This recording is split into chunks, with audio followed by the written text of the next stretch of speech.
Welcome back to another episode of Import Modify. On this episode, we will be doing the rod bearings on the RB25det. And I was doing a lot of research on the service manual to what other people say, and what I came across is on the service manual it says to torque the rod caps down, or the rod bolts, to 16 Newton meters and then give it an additional 60 to 65 degree turn. So I started researching more, and there's a company out there that does a lot of these engine builds, and they say it's equal to 50 Newton meters, and 50 Newton meters, if you convert that to foot-pounds, is actually 36 foot-pounds. So I'm gonna go off of the foot-pounds. That's what I'm used to. I'm gonna do 36 foot-pounds on it. And I don't have any plastic gauge. Usually whenever you do anything with bearings, you want to use plastic gauge. Now I'm all out of that stuff. There was only one time that I ever ran into a problem whenever I was using the plastic gauge, and it didn't want to give me the proper clearances, so I ended up looking at the bearings, and there was a difference in the part number and the size of the bearings, and it was just mispackaged. But I went ahead and I went through the bearings all, and I like to use the ACL race series bearings. But if you look right here, I don't know if the camera will pick it up, but it's 2960H, and it says standard on the bottom of it. And I went through all the bearings and made sure they all match up as far as part numbers and them saying standard, because the last time that I didn't have the right clearances, I took the bearings out, and one was an oversized bearing, one was a regular size bearings. It was just mispackaged, and that's the whole reason why it did give me the proper clearances. But other than that, I've never had any issues. And on assembly lube, I like to use the Moly Graphite assembly lube. It's made by Lube, and I really stand behind this stuff. It's a lot better. I used to use the white paste. I don't remember the actual name of that assembly lube, but I prefer this a lot more than the white colored one. But it's got the graphite in it, and I've actually built an engine in the past, and I put it on the shelf for about a year. And then whenever I took it off the shelf, I went to turn the crank, it turned smooth as butter. This stuff really holds up well over time. So I always recommend using the graphite assembly lube. But let's go ahead now and start ripping into this thing. I'm just gonna dry off a little bit of the oil that's sitting on top of the assembly right here. And then from there, we'll just start taking the cap off. And then I'm gonna push the piston and rod down into the bore, and then just move the crank out of the way so I got access to the rod. That way I can remove the bearings. And then you take some brake cleaner with a rag and you clean off the journals with it. And then from there we'll install the rod bearings. And then when the rod bearings are in there, we'll go ahead and add some assembly lube, put the cap back on, and torque it down to 36 foot-pounds. And the way that I like to torque things down is I like to do half and half. So we have 36. So you divide that in half, you torque it down to half of the torque, and then after that you finish it off and finish it with a final pass of 36 foot-pounds. So let's go ahead and start it.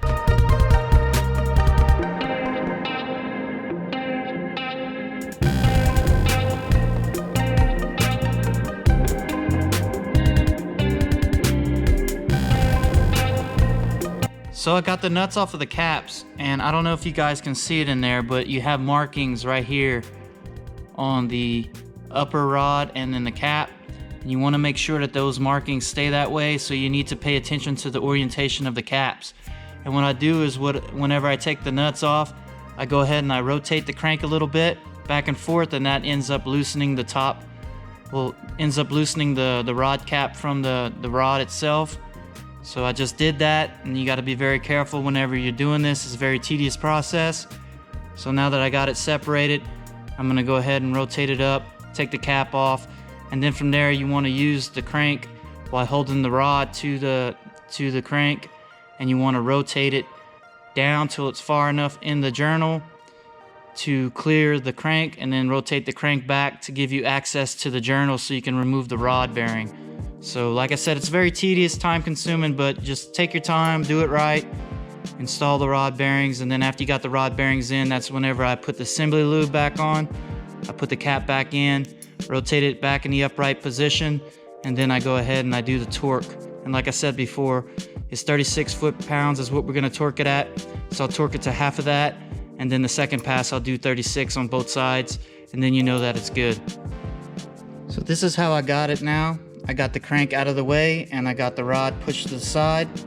And what I like to do to get the bearing out of the rod is I have this plastic tool right here. It's like a pick, and I hold the piston on the bottom of well, it's actually the top of the block. I put my hand up in the cylinder area so that I don't push the piston all the way out, and then I use this to push the bearing itself out of the rod, and then I remove it, and then I go to install the new rod bearings. Here's the cap right there. And also, like I was saying before, you have markings right here, and you have markings on the other side as well. You want to make sure that the markings match whenever you install it. But before you go ahead and put these back, I like to wipe them down with brake cleaner and a rag, get everything dry, so when I put the bearing back in, it's nice and dry. You don't want lubrication on the journal side. You want to put lubrication on the actual friction side of the bearing. And then what I do is I use assembly lube, and I make sure that I get not only the threads, but I get the surface where the nut is going to have friction against the cap. And I also made sure that the stamping's matched on each side of the cap and the actual rod, so I know in fact that everything is lined up like it should be.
Alright guys, we got it all torqued down now. Everything's in there like it should be. I went and I made sure that all the markings were the same on each cap and rod, so we're good on that. Here's all the rod bearings we've taken out. And also looking at these rod bearings, they're all stamped standard. I don't see if you can see it or not, but every rod bearing is stamped standard, and I got the standard one, so we know that we're good on that. So everything's good. And like I said, I didn't have the plastic gauge, but this is what I like to do to verify the rods. I go ahead and I give it the wiggle test. If you can see that, it goes side to side, and all of them are exactly the same way, so I know that it should be good. I'm not too worried about it. I think it'll be just fine. So we're good on this. And now I'm gonna go ahead and move on to the disassembly of the head. Now I need to rearrange some stuff. I'm gonna go ahead and jack up this, make it into a table, move around some parts, and then I'll use this as a workbench for the head. So give me a second and we'll get to it. All right guys, so now we're gonna move on to the head. I got everything set up now, and this thing works out as a good workbench. So we're gonna use this so I can stay organized with everything.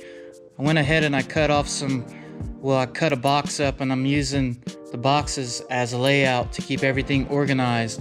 So we have the head here, and we're just gonna start with removing the shielding and all the cam caps, get the cams out, and then everything we lay down as far as the buckets and shims, we'll have everything labeled. Everything will be nice and neat. And then after we do that, we'll have to take out the valves. And then again, being organized is very, very much the key of everything whenever you're doing big jobs like this. But I went ahead and I got me a piece of foam right here, styrofoam, and I'm just gonna use that to keep placement of all the intake bolts. And then, like I said, the Freddy intake was supplied with some hardware. I'm not sure if these are gonna be exact for the Freddy intake, but you never know. I'm just gonna keep them in order. But other than that, it's pretty much a go. We got everything set up now, so I'm gonna go ahead and start disassembling it.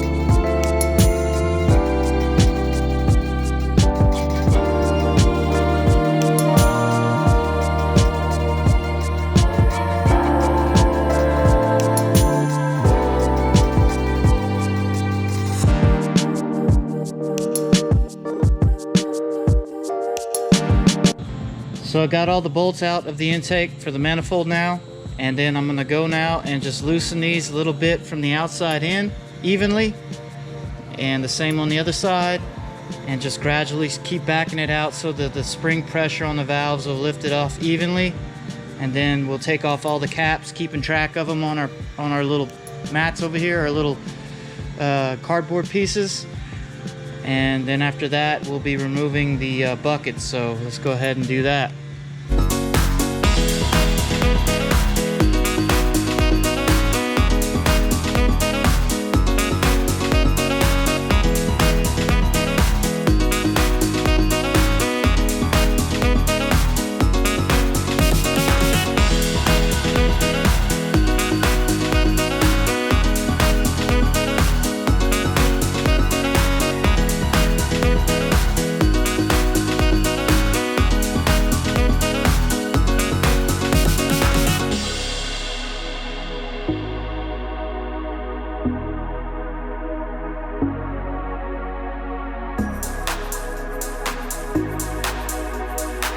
Alright, so I made a mistake. I didn't know that there was actually nuts underneath the covers right here.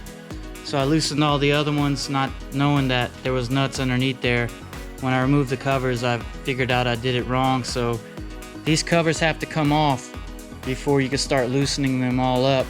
And then once I got all the caps off, it was lifting up on the cam at an angle, so I had to kind of pry with the flat blade to pop it out, but we were able to get it out. And also this cam cap right here is actually part of the housing for the sill, and it was stuck on there pretty good, so I just kind of pulled the bolts out and used them as a little bit of an angle piece, and I kind of used my dead blow to knock back and forth on the nuts to crack the seal on it. And then once I got the nuts out, the bolts out, I had to pry a little bit with the little flat blade right here just to get it to unseal, because they do use some sealant and stuff right here, so it's kind of a little bit of a booger to get out, but not a bad deal. Anyway, here's the buckets right here, and there's shims underneath these buckets. So what I like to do at this point, I like to clean these off with some brake cleaner to get them nice and dry, and then I take my marker, and since this is the exhaust side, I'll mark it E1, E2, E3, E4, and so on. And then I'll lay them out over here so I know exactly the position that they're at whenever they go back in. So we're gonna go ahead and do that. And then after that, we'll just go ahead and take care of the intake side.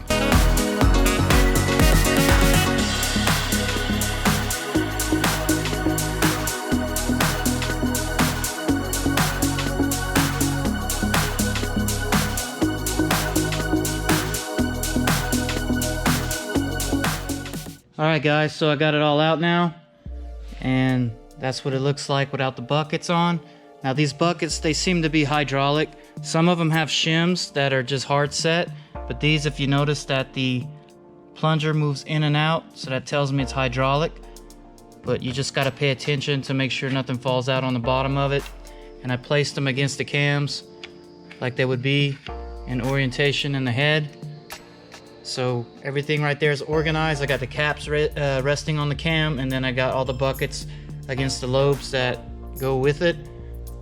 So now that we got the exhaust side done, we're gonna go ahead now and focus on the intake.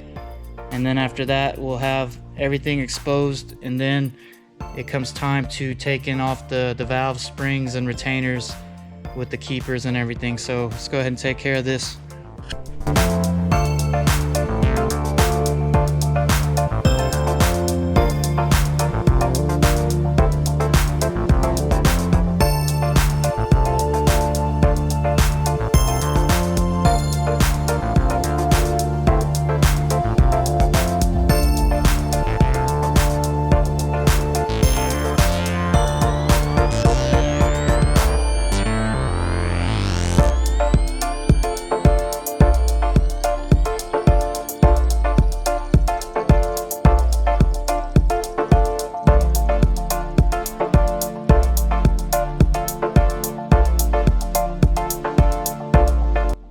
right, so we got all the cams out now and the buckets. Everything's good, labeled up like it should be. We got everything out of the head now, besides the valves and springs and retainers. But I'm kind of beat, man, I ain't gonna lie. I started pretty late today, so I'm gonna call it the night. I'm gonna come in the morning and then we'll pick off where I left off. So good night, see y'all tomorrow. All right guys, new day in the garage. So we're gonna go ahead and get the rest of this head disassembled, but I have a special tool that I use for doing the job. It consists of these brackets right here that you bolt to the head, and then you have this special adapter piece right here that goes and rests on this crossbar, and then it just allows it to sit on top of the springs right there, and then you use the leverage to push it down. You use a magnet to get the keepers out, then you release it, and then you can take it all out. But I need to put some rags underneath the combustion chamber areas so that the valves have something to rest on. Whenever I'm prying, I don't want to do that, because whenever you start prying on it, it wants to push the valve down towards the cardboard. So I like using old blue shop rags to do that. Works just fine. But this tool here, it's a special tool that I picked up off the eBay. It isn't a whole lot for the tool. I think I paid like maybe 60, 70 bucks for it. Just when you get on eBay, search valve spring removal tool, and it should pop up. But I highly recommend getting one of these if you guys are like a do-it-yourself type of person like me. So go ahead and check that out. But anyway, we're gonna go ahead now and get this thing all ready with the rags underneath it, and we will start removing the springs.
Alright guys, so we got the head all disassembled now. There's the valve, springs, retainers, and I got the keepers inside the springs so I don't lose them. Got everything laid out as it would be inside the head, so when we go to assemble it, there's no question at all where it goes. There's the head, all disassembled, minus the solenoid. I still got to take off the solenoid, but that's not a big deal. Also, I gotta take the exhaust studs out. I got new exhaust studs, and a couple of them are broken in the head, so I'm gonna have to take my time and remove those as well. But I'm gonna go ahead and degrease and power wash this whole head clean inside and out, and then go and try to get all this oxidization out and see how bad pitting is in the head, and that will determine whether or not I repaint it. But all in all, man, it's coming along really smooth, and before you know it, we'll be getting the head back together, and then we'll be working on getting the block all back together as far as the parts goes. But I do have to do a lot of cleaning, and a lot of these aluminum pieces, I'm going to clean them there in the blast cabinet, get them nice and cleaned up. And when I power wash the head, I'm going to power wash the oil pump as well, see how clean I can get that thing. I still got to inspect the gearing on it, but based off of what I saw on the rod bearings and the compression videos they sent me of the engine before I bought it, this is really a low mileage engine. I guess that the salt water when they shipped it and everything got to it pretty good, because it rusted it up pretty good. But just looking at the valves itself, I mean, even on the exhaust side, there's really no carbon buildup on the back of these exhaust valves. And when you have a high mileage engine, you'll end up seeing a lot of carbon buildup on this thing. But I mean, everything looks pretty clean. Even the surfaces where they seal on the seats look really good. And it's got me to believe it's pretty much a really low mileage engine. I mean, you know, I'm pretty happy with it. I don't mind taking apart the engine, refreshing it and cleaning it up. I mainly do that to all the engines I get anyway, but man, I couldn't be happier. It's coming along pretty smooth, and I noticed today when I got on YouTube, I hit 100 subscribers, so thank you guys. It really means a lot to me. Talk about humble beginnings, but you know, this channel is gonna grow and a lot of good projects are gonna come out of it, and I don't mind sharing my experiences with y'all so that it'll better help you guys whenever y'all take on y'all projects. But cool, all in all, I guess I'm all done here. On the next episode, probably what we're gonna end up doing is start the reassembly process of the head.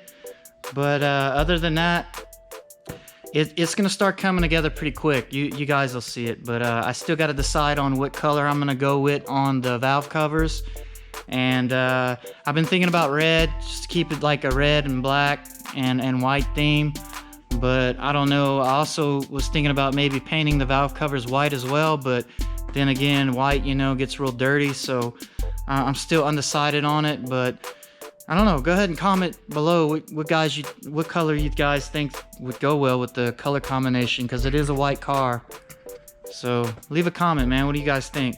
Anyway, y'all go ahead and hit that bell so whenever I upload new content, you guys will see it. And yeah, we'll just keep it at that, man. So I'm gonna go ahead and head out, y'all. Y'all know what to do. Like, comment, subscribe, and share, and I'll see you guys on the next episode.